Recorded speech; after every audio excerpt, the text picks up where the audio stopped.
Welcome to the Infowars Nightly News, some of the most hard-hitting TV you're going to see anywhere. I'm your host, Rob Dew, and today is Thursday, May 24th, 2012. And here's a little look at what we have coming up.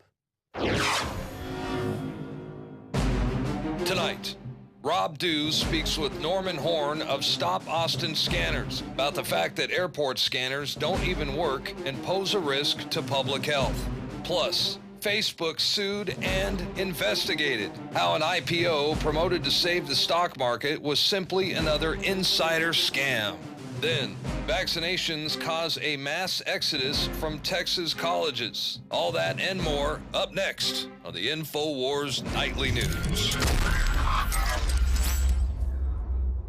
Let's get on to our top story tonight.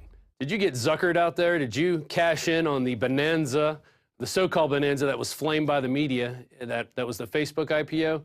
Well, so did a lot of people, if you're one of those people out there. And in fact, Facebook shareholders sue company and its bankers over fishy IPO. That's coming out of Reuters. And some investors were shocked when lead underwriter Morgan Stanley reduced its revenue forecasts of the company shortly before Facebook's IPO, supposedly an amendment to its S-1 filing on May 9th over increased mobile risk. Now, did that news make it anywhere with all the Facebook news? That was the news that, well, just didn't make it out there for everybody to see. Isn't that convenient? Very convenient for everyone out there. Kurt Nimmo writes as well, coming out today, irrational exuberance. Congress promises to review Facebook bankster scam. Like we believe that. Just like they were going to review John Corzine and the dealings there. Just like every other banking scandal that comes and goes. All the banks that failed and that we had to prop up. Not one person got in trouble save Bernie Madoff and maybe a couple other flies in the ointment.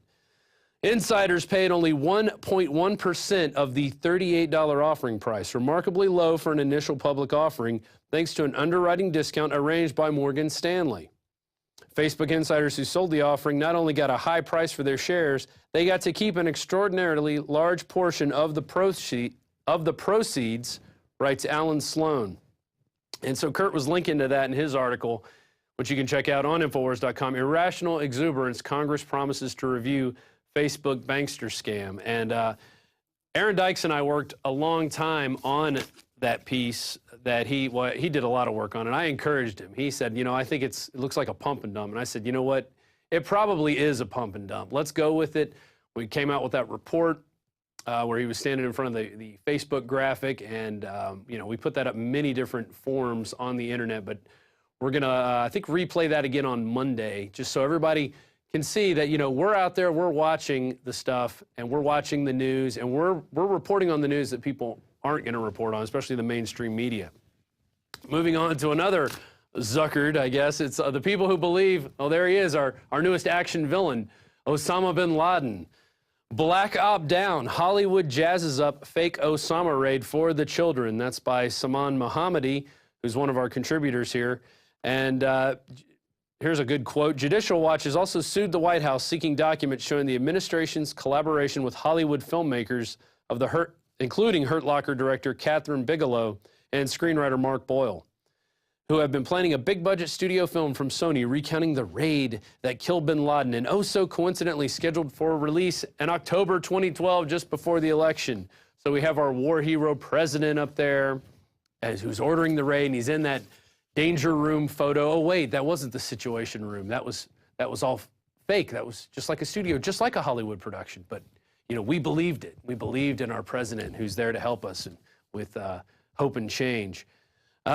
Here's another great quote from Saman. The film will be terror propaganda on steroids. The magicians in Hollywood and their masters at the Pentagon are inventing reality for the big screen, transforming President Obama into a postmodern war hero.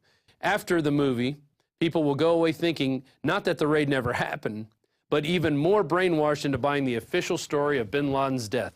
Yeah, they shot this guy. He was holding guns on him. He was using one of his wives as a human shield. Oh, but then that never happened. But then there's the helicopter that blew up, but don't pay attention to that.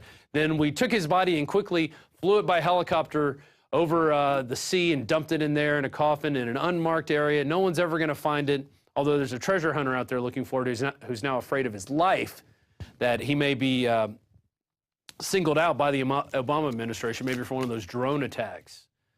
that we're going to have out there. We'll stay tuned to that. Meanwhile, this is a story that came out of Austin, and surprisingly, a very balanced piece, even though I think they shouldn't even show the other side of the story because it's been proven to be fraudulent. Fluoridated city water, is it worth the added expense? And that's out of KITV. And this report is definitely thanks to the work of a lot of the great patriots and activists at fluoridefreeaustin.com. But you won't find fluoride in his practice, talking about Dr. Gent. After much research, Dr. Gent has concluded fluoride isn't the anti-cavity magic bullet taught in dental school. Instead of taught, they should say beaten, because that's definitely a form. In fact, I'm going to erase that right there. They implant that into the students' minds all the time, that fluoride's good for you, fluoride's good for you, fluoride's good for you, fluoride's good for you, fluoride's good for you, fluoride's good for you. So if I say it enough times, you're going to believe me, right? Fluoride's good for you. It's good for your teeth. Oh, but if you drink it, your fluoride or your thyroid is going to get all messed up. Your bones are going to become brittle. It's going to embed in your pineal gland. It's crazy. We're going to go to a quick clip of that, and it coincides with, I put Dr. Gent's comments and contrasted them with our current mayor, who's, you know, obviously a stooge for Agenda 21 and mass mind control, because he is definitely for the practice of fluoridation. Let's go to that clip now.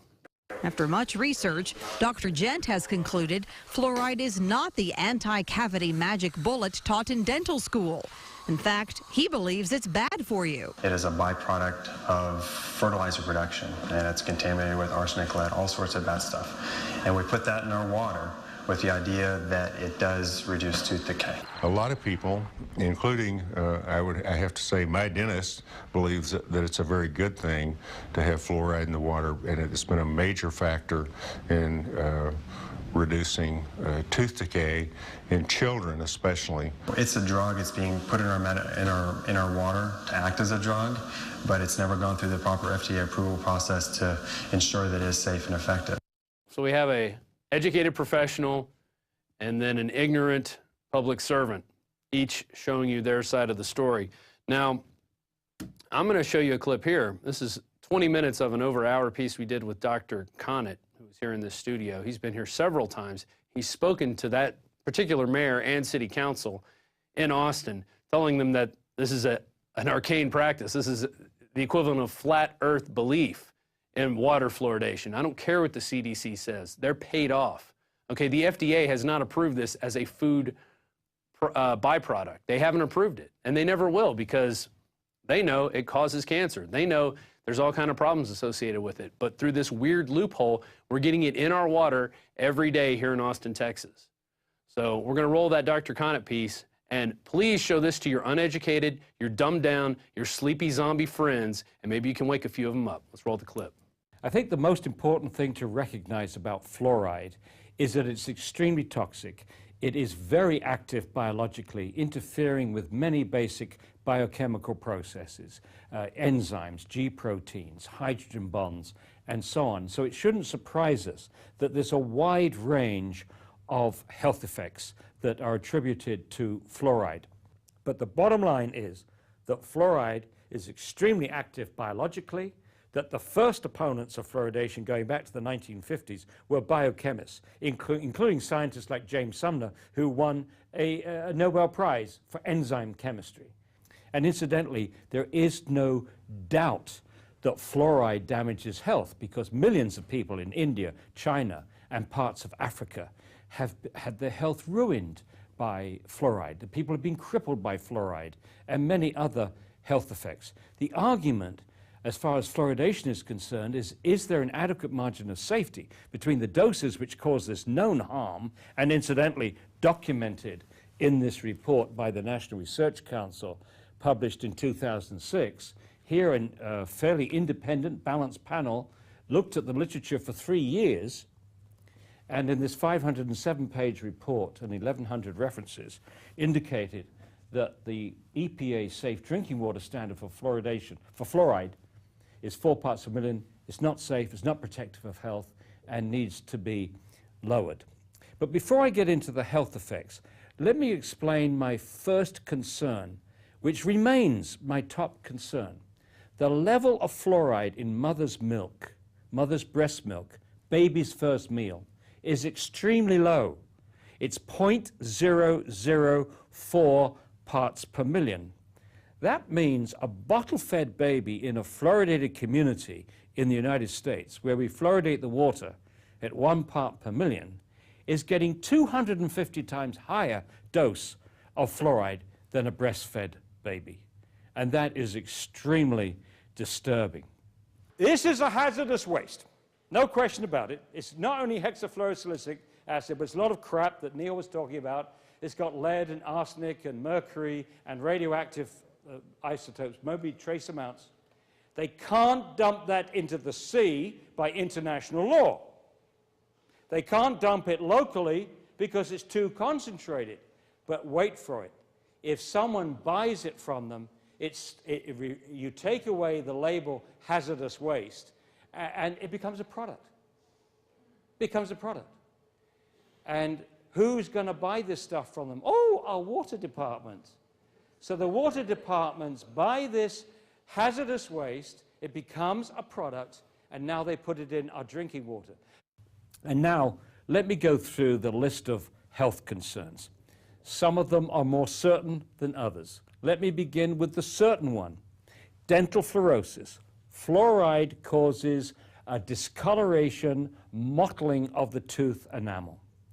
When this practice began in 1945, the promoters of fluoridation thought they could limit dental fluorosis to 10% of the children in its very mild form.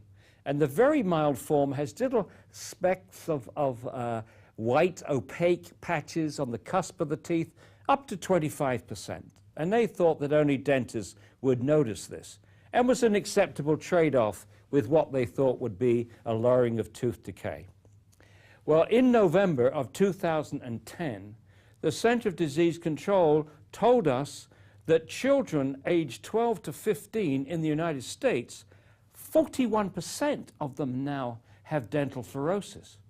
And not only the very mild, but the mild, which impacts up to 50% of the tooth surface, moderate, which impacts up to 100% of the tooth surface, and severe, where you not only have the whole surface impacted, but indentations, chipping of the teeth, and so on. And 3.6% of children aged 12 to 15 in the United States have either moderate or severe dental fluorosis. So that trade-off between lowering tooth decay and producing dental fluorosis, but holding it only to 10%, clearly was a failure. We have 4 times more dental fluorosis as intended and as desired. Our attitude is that when you see this dental fluorosis, it means the child has been overexposed to fluoride, and the question is, what other tissues have bone affected? So let's start with the bone, because the teeth are a window into the bone. In fact, the teeth actually grow out of the jawbone, and by the time the permanent teeth have come out, the jawbone has been loaded up with fluoride. And so if you can see the damage to the growing tooth cells, what did the fluoride do to the growing bone cells during this 8, 9, 10 period? In fact, the first study that was published on this in '55 indicated that the children in the fluoridated community, which was Newburgh, New York, had twice as much cortical bone defects as the children in the non-fluoridated community. Now, the cortical bone is the outside layer of the bone, and that's the layer, it's a lamellar structure, and that part of the bone is meant to protect against fractures. And so the concern then is whether we're increasing bone fractures in children. Well, we had to wait until 2001 before someone investigated this, and the researchers in Mexico found a linear correlation. As the severity of dental fluorosis went up, meaning the amount of fluoride the child had been exposed to before the permanent teeth had erupted, as that went up, so did bone fractures in the children. And it was quite striking. When you go from no dental fluorosis to very mild dental fluorosis, it doubled. The bone fractures doubled. Very mild to mild, doubled again. Mild to moderate, doubled again. The next concern about bone is that the first symptoms of bone poisoning in an adult are just like arthritis, stiff joints, pains in the joints, pains in the bone. In the United States, we have 1 in 3 adults now with some form of arthritis. And if you ask a doctor what's causing it, they will say, well, we don't really know, but we think it's got something to do with aging. Well, what also parallels aging, of course, is the number of years you spent in a fluoridated community, 10 years, 20 years, 30 years, 40 years, 50 years, eventually 60, 70, and so on. The next concern is as the fluoride continues to build up in the bone, and I should say that up to 50% of all the fluoride that we take in each day accumulates in the bone. The fluoride is bioaccumulative. The bones get more brittle. And another major concern is increased hip fractures in adults. The studies done in China, as documented in this National Research Council report, and we've further elaborated in our book, The Case Against Fluoride, indicates that levels as low as 3 milligrams per day, that's 3 liters of fluoridated water per day, may increase hip fractures in the elderly. Now, my major concern is not the bones, although I think that's significant. My major concern is the brain, because when the baby is born, the blood-brain barrier is not fully formed. We think the blood-brain barrier keeps fluoride out of the brain most of the time, but for the first half year of the baby's life, the fluoride can get into the brain. And this is not the time, in my view, and the view of many other scientists, that a baby should be exposed to fluoride at 250 times the level in mother's milk. There have now been over 100 animal studies which shows that fluoride damages the brain. There have also been 23 IQ studies, most of them from China, but one from India, one from Iran, and one from Mexico, which show an association between moderate exposure to fluoride and lowered IQ in children. And I actually visited the villages where one of these studies was done. It was a very good study. They controlled for lead, they controlled for iodine. Most of the villages were almost the 2 villages were almost identical, except for the fact that their well water was different. And the author of this study estimated that the IQ would be lowered at 1.9 parts per million.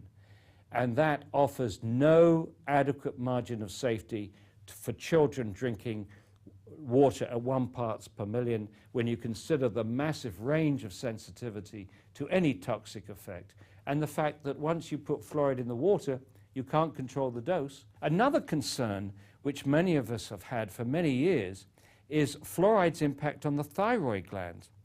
For between the 30s and the 50s, doctors in Argentina, France, and Germany were giving patients with hyperthyroidism, overactive thyroid gland, sodium fluoride tablets to lower thyroid function. And the doses that they were using were between 2.5 and 4.5 milligrams per day, which is exceeded by many people drinking fluoridated water. For example, the Institute of Medicine actually advises people to drink 3 liters of water a day. So clearly then they would be in the range for lowered thyroid function. And once again, as in many of these other issues, the fluoridating countries, including the United States, are simply not doing the studies. They're not investigating to see if there's a relationship between fluoridation and lowered IQ, fluoridation and arthritis, fluoridation and hypothyroidism. Key health studies have not been done in fluoridated countries. If you don't look, you don't find. They would like to imply, because they don't see anything, there's nothing wrong. But if they're not looking, they won't find. You often hear the promoters say things like, oh, we've been doing this for 60 years. If there's any problem, we would know about it by now. Oh, no, you wouldn't, unless you were doing the studies. Another issue that came out in 1997 was a researcher in England found that fluoride accumulated in the human pineal gland. And the pineal gland is a little gland between the 2 parts of the brain, the 2 hemispheres of the brain. It's not protected by the blood-brain barrier. It has a high perfusion rate of blood, and it also is a calcifying tissue like the teeth and the bones. And so this researcher hypothesized that fluoride would be attracted to this tissue, this little gland, like a magnet. And sure enough, when she investigated the average level of fluoride on these little calcium hydroxyapatite crystals was 9,000 parts per million, up to 21,000 parts per million, which means that this little gland has a higher concentration of fluoride than any other tissue in the body, including the bone. This researcher, Jennifer Luke, also did animal studies, and in the animal studies, she found that fluoride lowered the production of melatonin, the hormone that this little gland makes, and incidentally, it only makes it at night, the hormone of darkness. This pineal gland reacts to light. Descartes called it the seat of the soul. Not only did it lower melatonin levels in these animals, but also shorten the time to puberty, which is absolutely consistent. Melatonin is thought to act like a biological clock, involved with timing of puberty, timing of aging, timing of jet lag and sleeping patterns and so on. Controls all kinds of things. And what they think happens that with the child, at birth, the melatonin levels are high, and with childhood, they gradually lower, and at a certain point, the lowered melatonin levels trigger the production of the sex hormones, leading to puberty. Ironically, that first study that was published, which I already referred to in the bones, also recorded that the young girls in the fluoridated community, Newburgh, were menstruating on average 5 months earlier than the young girls in the non-fluoridated community. Now, they didn't think that was significant at the time. Now, with Jennifer Luke's work, it is clearly takes on a new perspective. Kids now are reaching puberty 7, 8, 9. It has people very, very worried. But once again, the fluoridating countries have made absolutely no effort to reproduce Jennifer Luke's work. And it's not difficult. They could have done it easily. The Department of Health and Human Services has adopted to this, quote, sacred policy of fluoridation is to deny, critique the methodologies, but don't attempt to reproduce the studies. If you don't look, you don't find. And they're using the absence of study as if it was the same as the absence of harm, which is absolutely ridiculous, utterly irresponsible. So now they're giving every indication, particularly the Center of Disease Control that avidly promotes fluoridation around the United States, and around the world for that matter. The impression that they give is that it's more important now to protect this practice than to protect the health of the American people and our babies and our children. It's almost as if the teeth have become the most important tissue, the most important organ in the body, instead of our brains, instead of our thyroid glands, instead of our pineal glands, instead of our kidneys. There you go. So you can search on Prison Planet TV or on YouTube for the other Dr. Condit interviews and videos that we shot with him, and get them out to people you know, because it is time that we stop fluoridating our water. This is an arcane practice. This is like leaching and bloodletting. And we still do it, and we still promote it, and we let people promote it and put it in our water, and they use our tax money to do it. So let's stop it. Or let's at least get a hardcore scientific review of this practice, because it needs to stop. Moving on, Europe, are you ready for a bank holiday?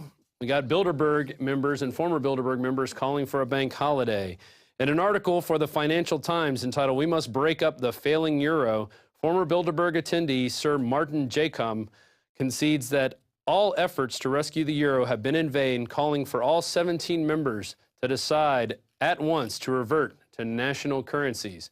And that's in an article by Paul Joseph Watson called 5-Day Bank Holiday to Prepare for Collapse of Euro. Jacom is a former chairman of the Canary Wharf Group and argues that a 5-day bank holiday should be imposed to allow financial markets to absorb the shock of the collapse of the euro. So they're calling for it. The elites have said it's going to happen. Experience shows, he goes on, experience shows that currency breakups like devaluations have to be handled as to avoid anticipatory speculative activity. The essential requirement is a single unequivocal decision to revert to national currencies, reached confidently by all 17 governments and announced without prior notice, he writes. That's why you got people in Greece pulling their money out, because they know what's going on. And you remember we covered this in Aaron's piece yesterday and in Police State for the Rise of FEMA, that Etienne Davignon, the Bilderberg chairman, said back in, I think it was the late 90s or early 2000s, that back in the early 90s, they came up with the plan for the euro. And now they came up with the plan to destroy the euro. And they brought the euro together to bring all the European nations so they could control them all at once, with different ways of controlling the currency, putting in different laws. And these are all unelected members. They're all appointed by these various weird technocratic groups. Anyway, it goes on. Bilderberg chairman Etienne Davignon bragged that Bilderberg helped create the euro by first introducing the policy agenda for a single currency back in the early 90s, which was later formalized into the 1992 Maastricht Treaty. So you can read more about that in Paul Joseph Watson's article, 5-Day Bank Holiday to Prepare for the Collapse of Euro. The Greeks are preparing. They're pulling their money out. Let's see if news like this doesn't get the rest of the people in Europe pulling out their money, which would collapse the whole system, which wouldn't be a bad thing. Moving on to another local story that's going to have national implications. Revolt against vaccines leads to mass exodus from Texas colleges. Hundreds of classes canceled as ACC loses 10,000 students. And this has to do with a talk that Alex Jones had with an ACC administrator who said that over 10,000 students have refused to enroll because of their refusal to take inoculations. Although waivers for religious or personal objections are available, the ACC source said students were being given the impression that the inoculations were compulsory.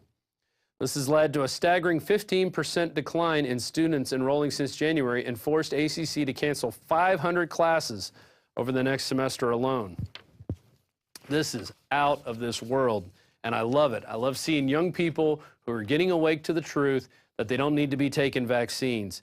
There's another that this is going to be a huge loss in revenue for the university. There's teachers that are going to get cut as a result of this. I mean, 500 classes, that is a lot of people that are going to be affected by this. But, you know, these students won't be going into debt that they probably can't pay off anyway because there won't be any jobs left for the degrees they're getting. So let's roll this graphic here of Austin Community College. There it is. Stop meningitis. It's going to get you. It's everywhere. Click on that link and it tells you how to get started. You must get this vaccine. Over to the right of the webpage, they do have a conscientious objection exemption. But what's happening is these kids, most of which are taught in the public school system, aren't thinking for themselves. They're not really going to the website. They're just talking to people at the office. And they're telling them, oh yeah, it's required. You have to get this vaccine in order to enter school. And that's the, it says you're required if any of the following apply. They use all this language in there to make you think, you know, that you have to get this. And there it is, important. Meningitis vaccine. Texas law requires proof of bacterial meningitis vaccination or exemption request declining the vaccination 10 days before attending class. Learn more about it on their website. So I did some looking around. What's in the meningitis vaccine? Well, Natural News, they're reporting that it's made of brains and the hearts of cows, among other highly toxic components. I mean, you can't make it up. Alarmed, the Italian authorities have seized the vaccine because they thought it might be some sort of mutant variety that will turn, you know, mad cow over into humans. So pretty crazy stuff. So I went, you know, how many people die from bacterial meningitis? So I went to the CDC's website because they're, of course, the authority on everything. And they state there's about 4,100 cases a year with about 500 deaths a year between 2003 and 2007. And this is, you know, in college-age kids is what they're basing that on. So I went to look up, well, we're worried about bacterial meningitis for these college kids. What about sports injuries? So did a little more looking in frequency of injury among college athletes. Well, there's about 380,000 male and female college athletes, and there's about 200,000 injury reports each year. That's about 53% of the people who play sports get injured. And then among that, that's about 5,000 injuries per year, compared to the 4,000 that you get with bacterial meningitis. Those are the cases.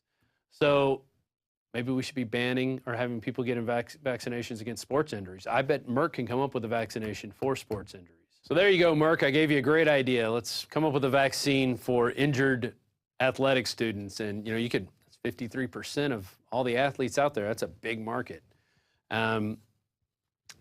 Let's go to a quick piece that Darren McBreen did when he went down to, I think he went down to UT, and he did interview people on mandatory vaccinations. These are a lot of college students there, and it was funny. He said one lady started laughing at him hysterically when he started asking her about vaccines. So obviously a brainwashed zombie. You got to move on and find the people that are awake. So let's roll that clip. Be mandatory that all students who attend school be vaccinated. That I'm not sure. I would say yes. I would think it's a good thing, but mandatory, I guess that could violate some people's rights. No, it shouldn't be mandatory for students to have vaccinations in order to attend public school. No, I don't think it should be mandatory to get vaccinated before attending college. I do believe they should be vaccinated. I think it should be voluntary. And tell us about, you said your sister chooses not to. Yeah, she's in Portland, Oregon. She has 3 kids, so she chooses not to vaccinate. And she actually actively fights against not vaccinating children, not having it as a requirement. I think it's always everyone's decision, though. I don't think you can force anyone to get vaccinated. Vaccines, I don't trust them. I don't get my flu vaccine. Interesting development in California. They just passed a bill legalizing children consent for vaccines, if you could believe it. So 12 years old and above, they can actually consent to vaccinations for Gardasil and hepatitis B. What are your thoughts on that? I think that's a bit early in life to be putting this decision on kids. I don't think minors should have the ability to make these decisions. It's up to the parents. Well, I think children over the age of 12 probably don't have all the mental facilities to make a decision like that on their own. 12 seems a little young. I don't know how you can make an informed decision when you're 12. I don't even think I would know anything about vaccinations when I was 12, so. Well, they don't let kids do anything else without parental knowledge. Why would they do that? I mean, that's ridiculous. Parents are responsible for their children. It should definitely be the parents' choice over the students. Totally the parents' decision what they do with their children, where they go to school, and what vaccinations they get. Do you think that any of the vaccines pose a risk? Potentially, yes. Starting January 1st, California minors as young as 12 years old have the right to get preventative treatment for sexually transmitted diseases without parental permission. That includes the HPV vaccines, Gardasil, and Cervarix, which help prevent many strains of cervical cancer. A group of children are going to go to school who've not had the vaccine, and they are going to be shown a film. And they tell children, we're just going to show you this film, and they don't tell them that it's sponsored by the pharmaceutical industry, but they will show them a film, and it will show the horrors of cervical cancer. And those children will be frightened, deliberately frightened, into getting the vaccine. Don't tell your parents, kids, but you get this vaccine, because this is going to happen to you if you don't get it. This is a $50 billion a year industry, and it's time that we expose what these merchants of death are doing. Their vaccines don't work, and they've been linked to killing people and maiming others. Big Pharma, obviously, they're making billions of dollars, so do they have an incentive to push these on the people? Oh, yeah, this is all big business. More money. I have my suspicions about pharmaceutical companies influencing political, the same political sway, bills being passed to force people to get vaccines. Every piece of information that is in accordance with that vaccine, side effects, the good side effects and the bad side effects, everything should be made public or available to the patient so they know what they're getting themselves into. I would say do actual research into the drugs instead of hearsay. You can't force anyone to do anything that they don't want to do. So at the end of the day, I don't think you should be forcing that at all. Let's move on. Here's a little good news story. Sanford judge rules in favor of motorists who flashed headlights. And this is a practice that I don't really notice much in the South, but when I lived up in Pennsylvania, everywhere there was a speed trap. The cars coming the other direction were always flashing you. They were letting you know, hey, slow down. The boys in blue are up ahead, and they're handing out tickets left and right. Well, the Orlando Sentinel is reporting a judge in Sanford ruled Tuesday that a Lake Mary man was lawfully exercising his First Amendment rights when he flashed his headlights to warn neighbors that a deputy had set up a speed trap nearby. Circuit Judge Alan Dickey earlier ruled that state law does not apply to people who did what Kittner did and used his headlights to communicate. Basically, that's all he did. It's a form of Morse code. On Tuesday, the judge went a step further, saying people who flash their headlights to communicate are engaging in behavior protected by the U.S. Constitution. So give Circuit Judge Alan Dickey an award for standing up for the little guy and not allowing this to happen. There's a case in Austin. There was a guy who actually carried a sign when they would put up these speed traps along the interstate. And he got ticketed for that, and he fought it and won in court. And then he went to wearing a T-shirt that said, you know, speed trap ahead. And he's beat the city several times in lawsuits. So just a word to the wise out there. You know, if people flash their headlights to warn them, that's just tough luck for you. You've got plenty of people out there that'll go in and pay their ticket. Me, myself, when I get a ticket, I fight it every time. I don't care if I win or lose. My job is to get in there and be a cog into the system and hopefully help run it into the ground, because it's a total biased BS system anyway, and it doesn't even apply to us because we're not commercial drivers. And that's what the whole code of driving is going for. It's for people who are commercial drivers, not for people who are traveling in their conveyances. Look that up. Final story tonight out of the Daily Mail, Will.i.am. Instead of saying the irony, it's just that the hypocrisy. Voice judge Will.i.am turns up at climate change debate in huge gas-guzzling helicopter. And there's photos of him sitting, it's a big helicopter. There he is, you know, going to speak. His trip to London was a total of 286 miles, used 71.5 gallons of fuel, plowing 3/4 of a ton of CO2 into the atmosphere. Oh, Will.i.am, you're a horrible person, which is the same an average UK person produces in an entire month. Despite the highly polluting journey to the university, speaking at the Talk to Stars, said, climate change should be a thing that we're all worried and concerned about as humans on this planet, how we affect the planet, our consumption, and how we treat the place that we live. You know what? I don't have a problem with him flying in a helicopter. I think it's pretty cool. I want to be a helicopter pilot. But I think it's hypocritical for him to talk about the climate change and all that other stuff and global warming or global cooling or whatever, however they want to package it, but then he's flying around in a helicopter, pumping out CO2 like it's nobody's business. It's hypocritical. Will.i.am, just come forward and say you don't believe in the hype and that it is a bunch of BS and that you're either being paid or bought off somehow in order to produce that, or what they're doing is, you know, helping you further your career as one of the members of the Black Eyed Peas. Is that what he is? All right, that's the news, and we got one more. It's our daily quote, and it's from Victor Hugo. All the forces in the world are not so powerful as an idea whose time has come. And that idea is liberty and freedom, and that's what we preach here on the Infowars Nightly News. We'll be back in a moment with an interview with another freedom fighter out there. His name is Norman Horn, and he's with StopAustinScanners.org, and he's going to be telling us why he got involved in it and the dangers of scanners and why we should be opposing this. Now, if you're not a member yet, if you haven't started a profile, we have a new free social network that we started called PlanetinfoWars.com. I'm still used to promoting PrisonPlanet.tv, which you should still be a member of, but PlanetinfoWars.com, there it is. I'm going to say it one more time, PlanetinfoWars.com. Start your profile today, meet other like-minded people, start groups. Let's take it to the next level. Let's start being our own info warriors, be your own activists. This is a place where you can promote your own events, your own things, anything you want to do. We get a lot of emails, and we can't promote everybody's event on the website. There's simply not enough room. But here's a place where other patriots are going to be going. Other patriots are going to be getting their friends into it. And let's get rid of our Facebook profiles and let's start our Planet Infowars profiles. And let's help take back America, because it's time. The time is now. You are the change you need to see in the world, and be the change you can see in the world, as that Gandhi quote is that I just hacked up. But anyway, that's our news for tonight. We'll be back with the interview right after this break. Stay tuned.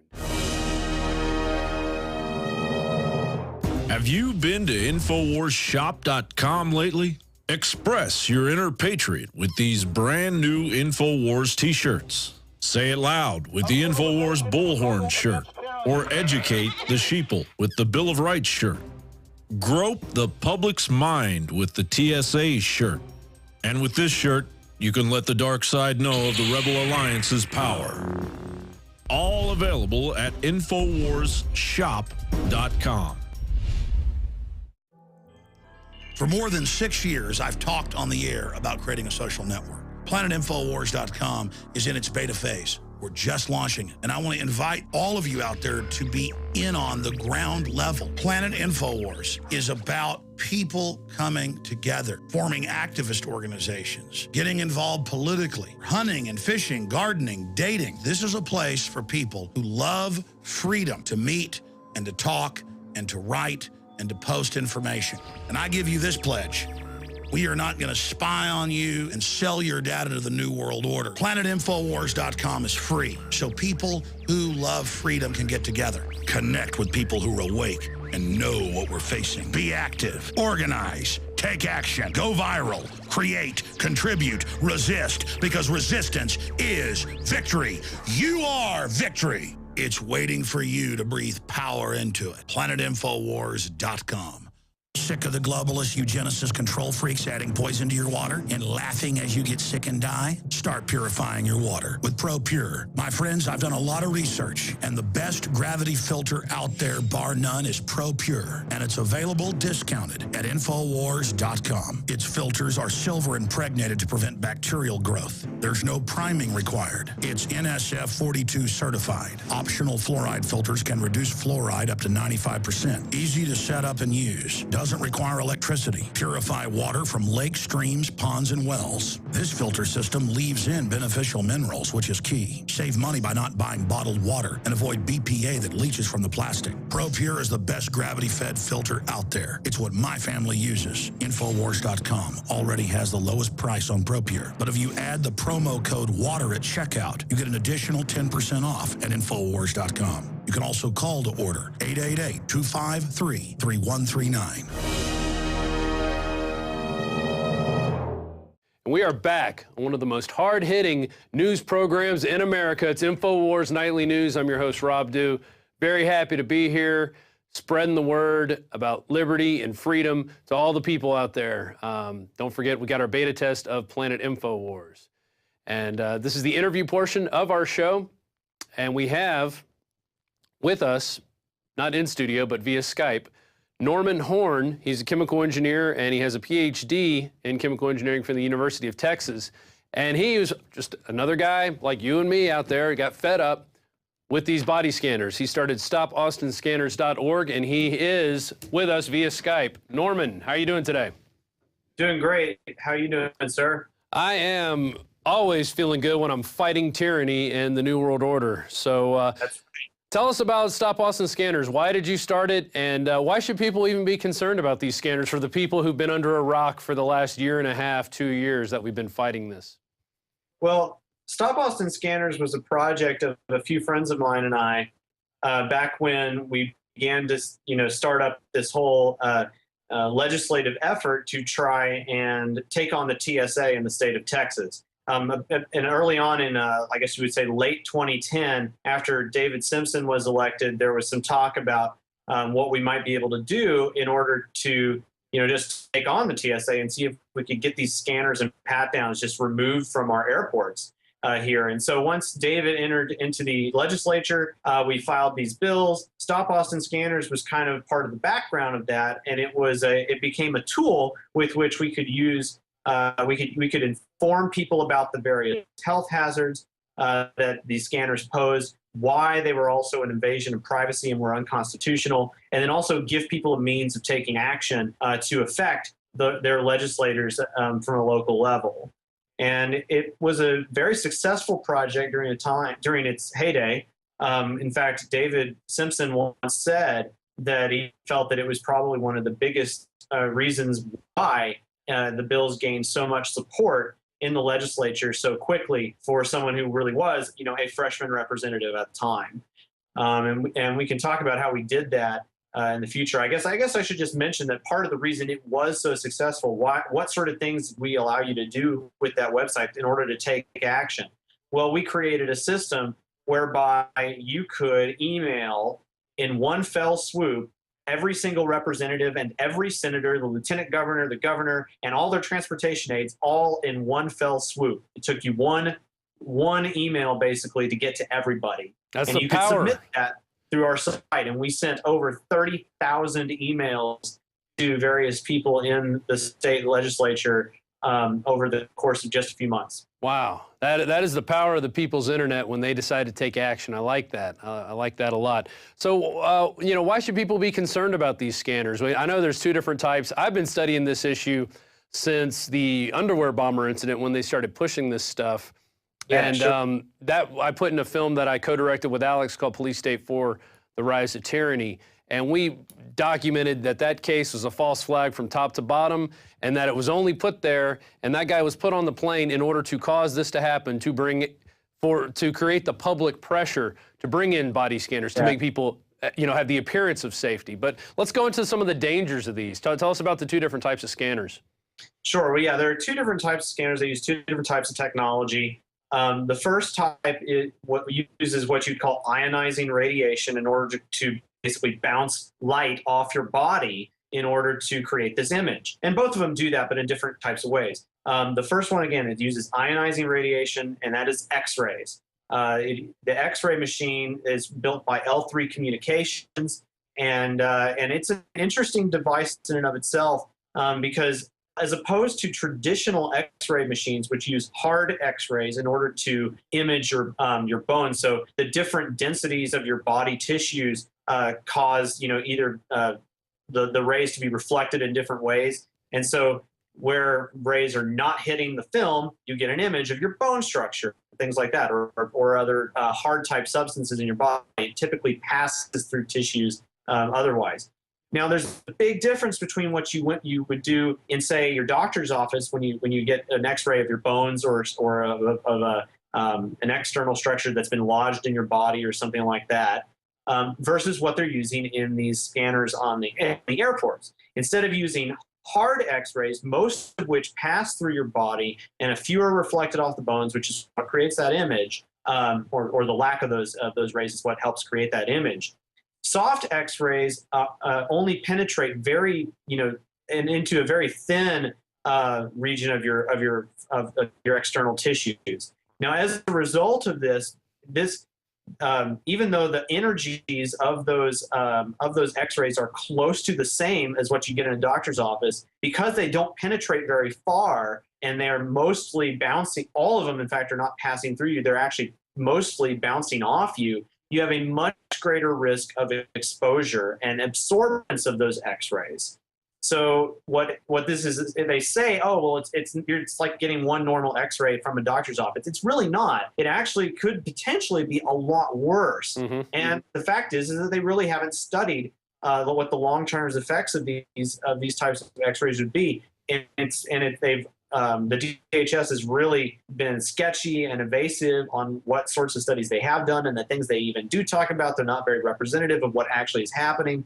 There's a lot of questions that would need to be answered. So before we even, attack, we can attack on the privacy issues and constitutional issues, a whole lot, but they've also been really evasive when it comes to just the health issues.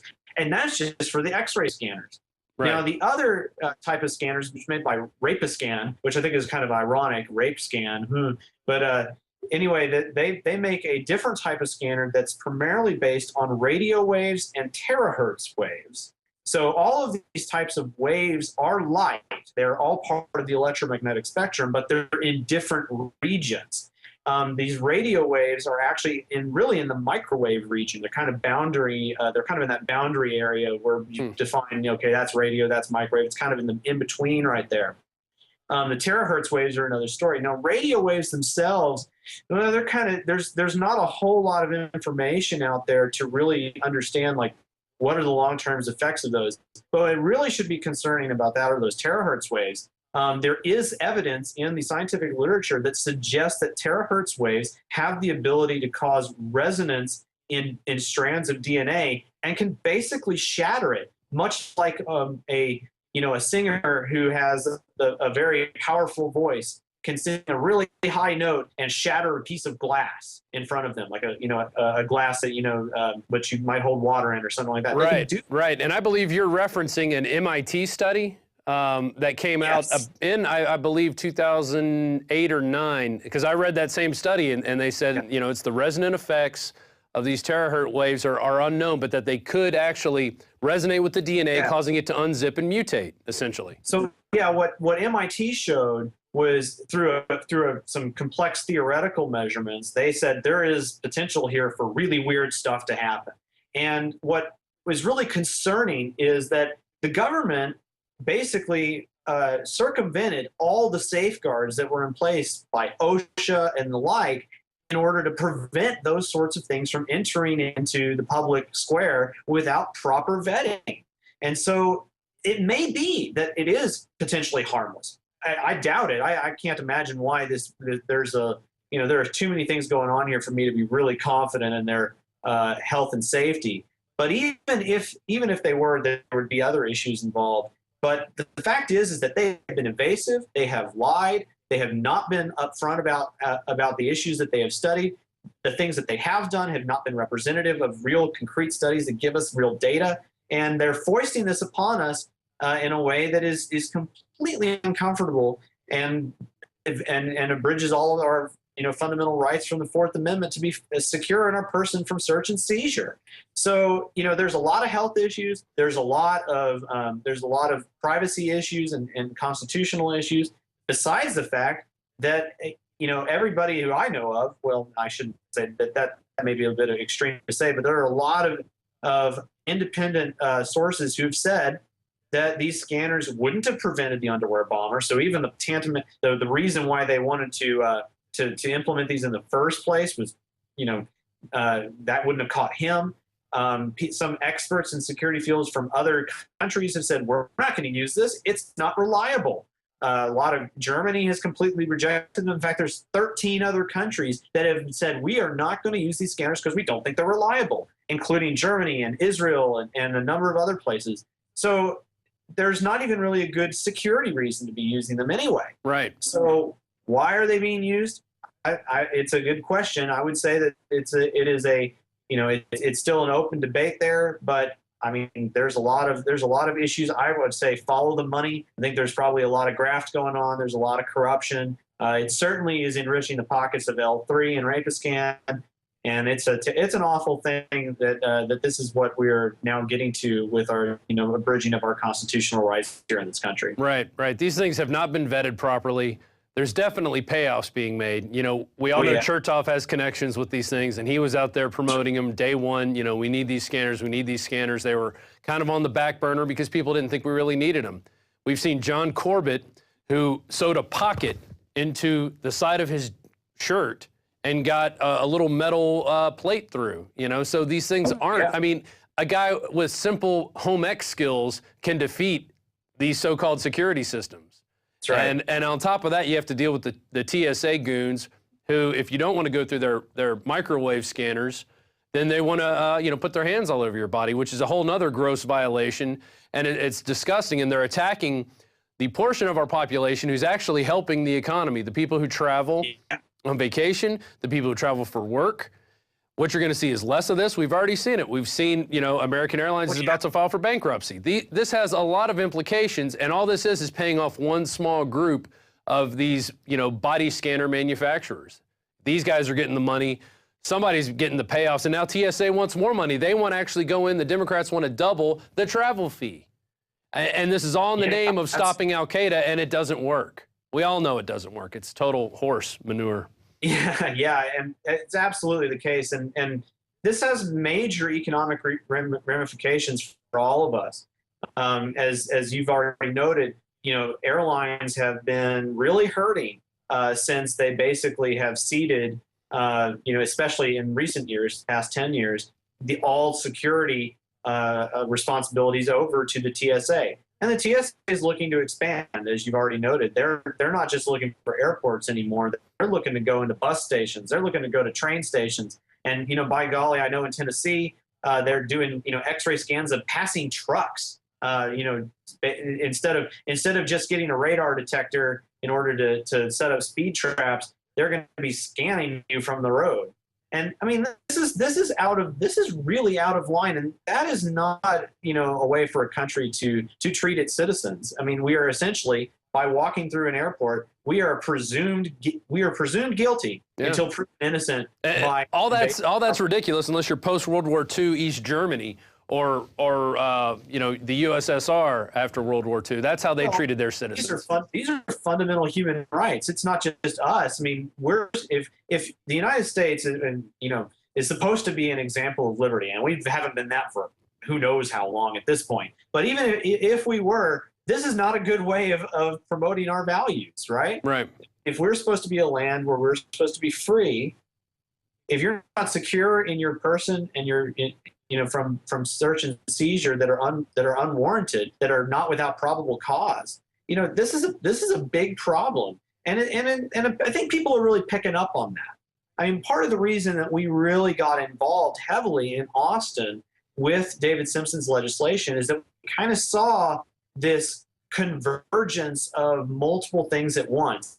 You know, picking an issue that not just, you know, a few liberty-minded people care about, but that, hey, there's a lot of people on the other side who don't share most of our values. They care about it too. We can bring them in and we can share our values with them by creating value with them. Sure. So we bring them in and we say, let's work together. So it's amazing how, you know, our efforts, if you go to Stop Austin Scanners, you can see a lot of the groups that signed on basically to this mission of taking down the TSA in Texas. And when you can bring together, you know, the Travis County Libertarian Party and the Travis County Republican Party and the ACLU and changeaustin.org, or I mean, I may be misquoting here. I've been talking about Change Austin recently, but you know, when you can get all these different groups together who do have different ideologies, and you can get them together on this simple issue and say, look, enough is enough. We've got to do something. That's a significant thing, and it means you're on the right track, I think. It is, and I think we showed our power. It was last year, I don't remember the exact month, but Alex was on the air. He called for a spontaneous protest at the Capitol, and we had at least 200 people show up. And Sure. within 3 hours, he got off the air at 2. At 5 o'clock, we were there, and we went through those halls, hooting and hollering, telling these people we weren't going to take it. We didn't like it. Our voice was heard. They still, using David Dewhurst, the CIA agent who's now running for Texas U.S. Senator out of Texas, he's now he helped kill that bill, even though he claimed he didn't. Perry really didn't want it. He acted like he did, and we all know he's just a con artist as well. You know, and these guys are working behind the scenes to kill this stuff under, you know, threats from the national government, which we should be saying, hey, start a blockade. See what's going to happen. You're not going to blockade us. You know, we have the right to travel.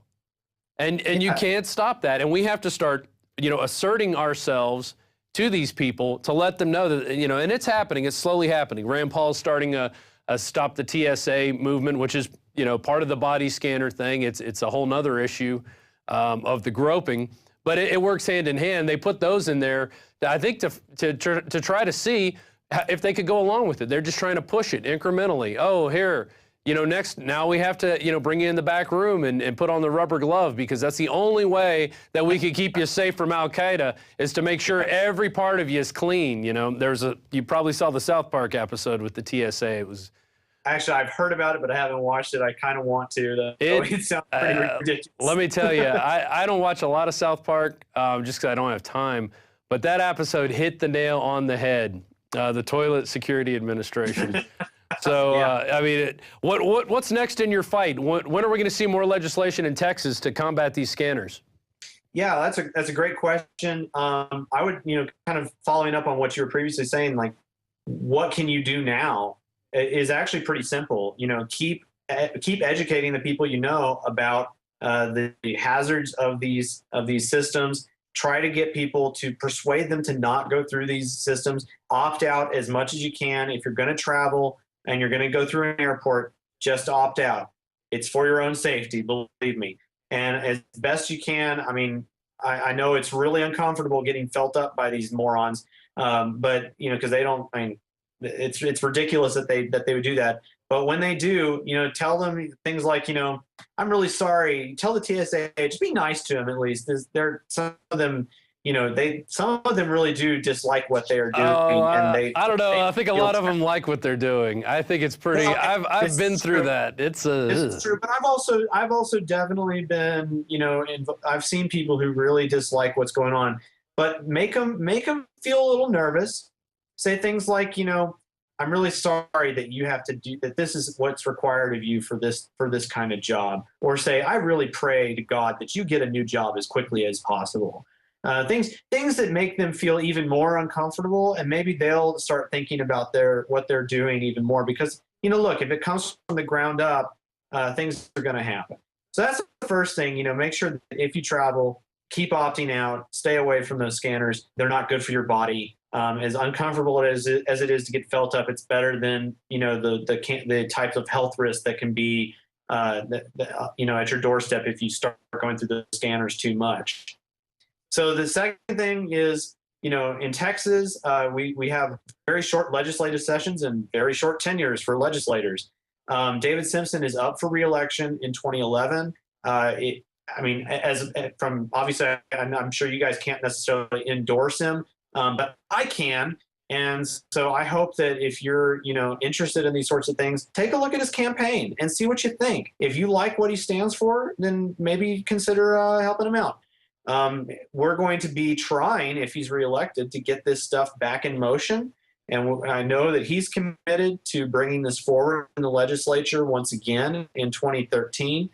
When the session starts, and assuming he's reelected. In fact, it's looking pretty good because his constituents pretty much love him, and his opponent in the Texas primary, I think it's this weekend, is kind of a scuzzbucket and a liar and a cheat. So I think he's got a really good chance in the primary, especially. I'm excited that he could be coming back. He's a great man. I really appreciate him very much. I've had a lot of time to talk with him.